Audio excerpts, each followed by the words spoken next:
Hello students, here is the question. The number of elements in the set X belonging to R such that mod of X minus 3 into mod of X plus 4 is equals to 6. So this is the equation and we need to find number of elements in the set. How will we going to be finding this out is we need to signify or simplify at what points any of these two mods will change its signs. So the value that the x or the mod of x and x mod x plus 4 will change sign is minus 4 and 0, because if we have the x less than minus 4, we can say that this mod over here will be negative, so it has to take a negative sign.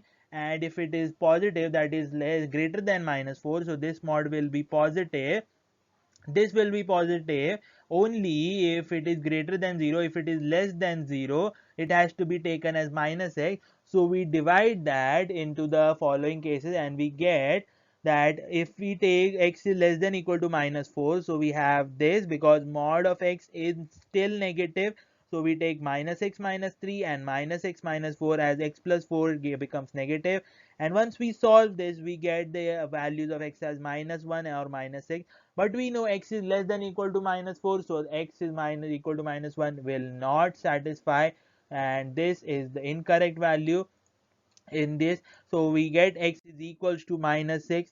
Then we take the case that x lies between minus 4 and 0, because over here we have this to be negative but this to be positive. So in this domain we need to find what value satisfies the equation. So we get this equation, and once we see that the determinant using Kramer's rule has a value less than 0, and whenever a determinant has a value less than 0, we say that there is no solution possible in that case.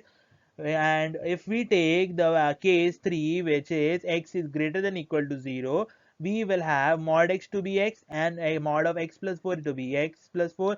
So when we solve that, we get x square plus x minus 18 is equal to 0. And when we have that, we get x is equal to minus 1 plus minus root 73 by 2. And we know that x has to be greater than 0, so root 73 will be definitely negative, having a negative sign in front, and we are subtracting another 1 from that, so that value will be negative. So the only value that will suffice is plus 73 root 73 minus 1 by 2, which we take, and we get only two elements that have the values suitable for the domains given to us. Thank you.